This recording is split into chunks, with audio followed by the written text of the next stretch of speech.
Hey everybody, just wanted to give you an update. Finished up the kitchen cabinets, and now I'm working on the floor. It's been kind of a pain in the butt. I thought originally I had a 3/4 inch subfloor, but then there was a 1/2 inch piece of plywood on top of that, just nailed.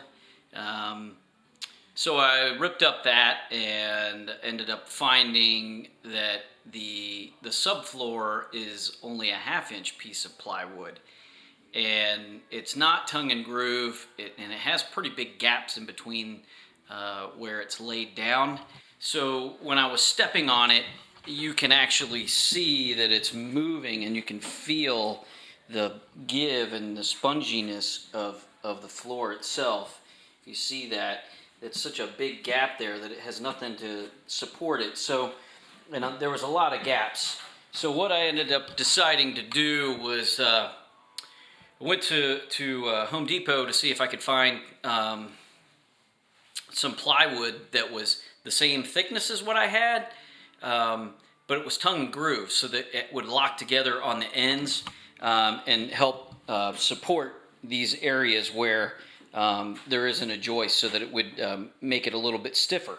So I went to the store, and come to find out they don't make a 15-30 second tongue and groove. It's just too thin. The only thing they have in OSB was a 19-30 second, and then they go with a 23-30 second, which is pretty close to 3/4 of an inch, and the other one's more like 5/8.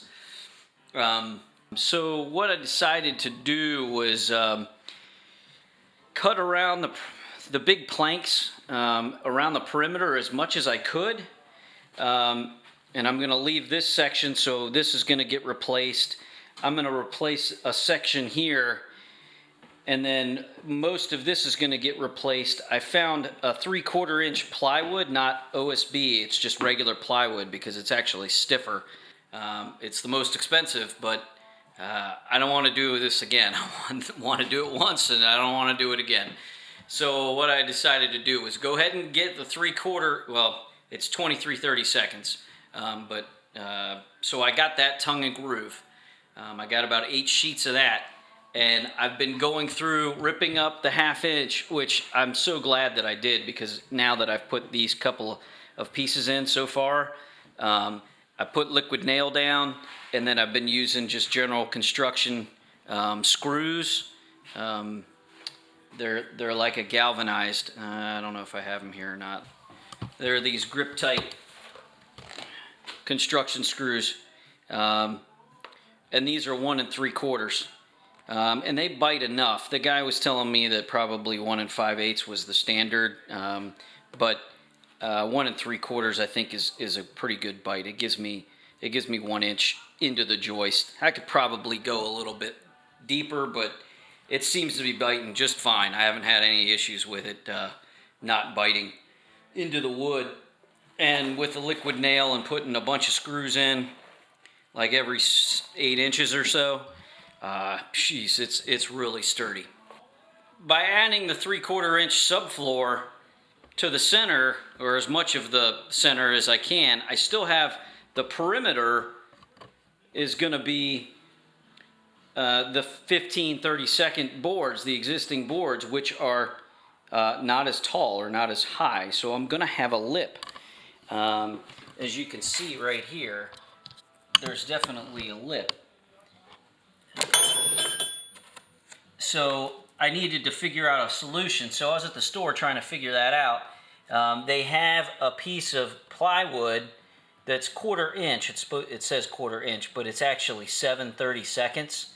So this is 15 and 7/30 seconds. So 15 and 7 is 22.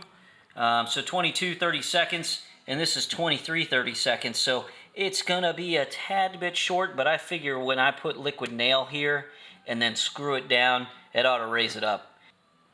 And what I was thinking is, basically this perimeter area, it's not going to get used that much. I'm going to go as far as I can for the walkway here, because this is going to be a main walkway. This area, all the cabinets are going to be sitting on top of it, so you're not even going to see it. I'm not even really that worried about it. But certainly, you know, all in the center here is going to be this new, you know, tongue and groove plywood. So that's what's been going on. A lot more work than I thought I was going to have to do. I was thinking that once I pulled the subfloor up, there was tar paper here, and I pulled up the tar paper, and once I did that, I started noticing how spongy it was, and how much deflection that I was getting. Not that the joists aren't sturdy, it's just that it's just too thin. I just felt like it was just too thin. You know, certainly I was going to build it up with a cement backer board, but I just felt like, you know, the subfloor needed to be strong before I put that backer board on there. The other thing that I was doing while I had the time was I wanted to do some blocking. As I took this up, rather than blocking from underneath, which is a real pain underneath that crawl space, I started blocking all through here. So I've got it all the way through this floor, all the way down this way, so that it actually will sturdy up this walkway as well. And I plan on doing it on this side too.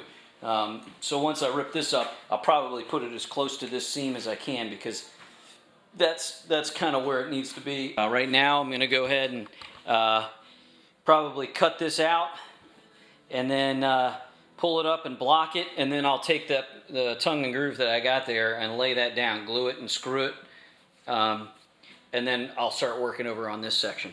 So I need to make a line here so that I can cut this piece of plywood right on the middle of the joist. So I needed to find the joist where it's at, and find the center, and make a mark on this side and make a mark on the other side, and then I'm just going to scribe a little line here with using this level. So I'm just going to make a line here and then cut a line. And when you cut, you got to make sure that you're not going too deep. You don't want to cut that piece. You don't want to cut the joist. You just want to get right next to it. And you just need to measure on the back of this skill saw. There's some markings where you can kind of set the depth. So that's what I'm going to do here.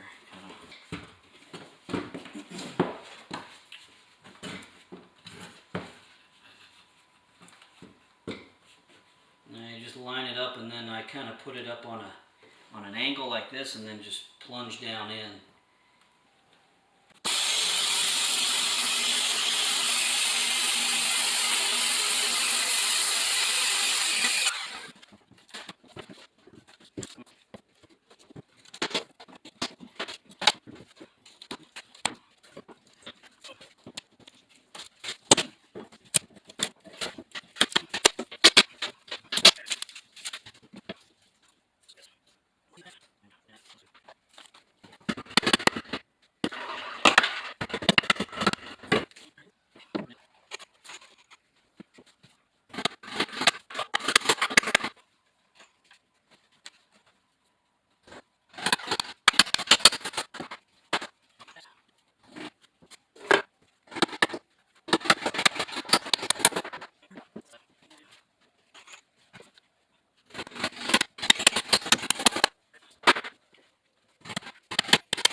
Alright, so I'm ready to go ahead and put the plywood down.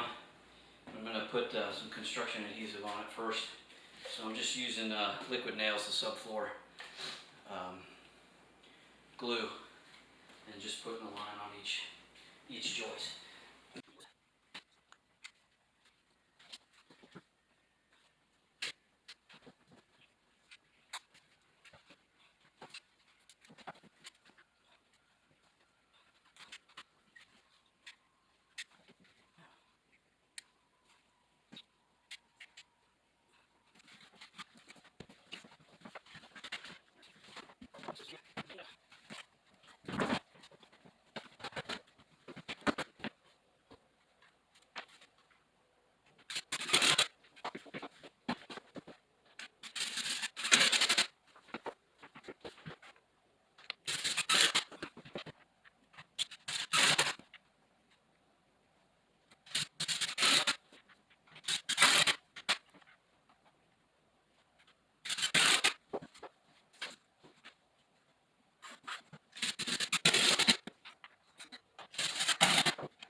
I got most of the 3/4 inch pieces of tongue and groove laid down.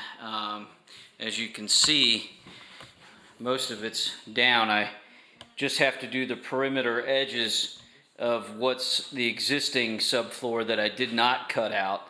So I have to build it up to make the floor level with the new subfloor because it's a lot thicker. So what I've been doing is I've been using this 1/4 inch piece of plywood. I got a couple of sheets of this 1/4 inch plywood here, and I've been cutting it down to the dimensions here and just working my way around the perimeter of the kitchen.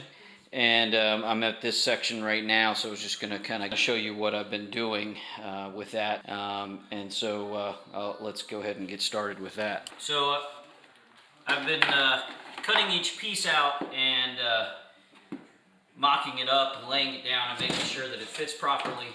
I've had to notch this one a little bit. I had to cut this down a little bit. It was a little too wide. So it's actually fitting pretty good now. So I think what we'll go ahead and do is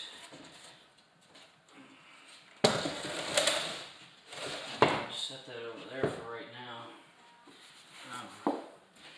So I've just been using liquid nail, just subfloor adhesive. And I'm going down the joists so that once I screw it down, that glue spreads out and gets a good bite on everything. So I've just been putting a bead down.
So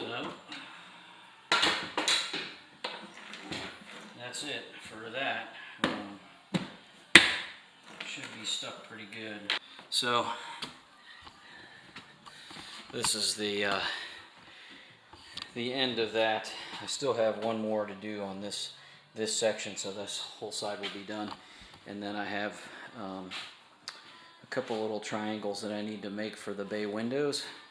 And then this perimeter area here, and then I got to do the closet. But it's going pretty quick. I think that's it for this one. It's pretty late. Well, it's not that late, but I've been working all day, so it's late. I'll give you an update on the next task, okay?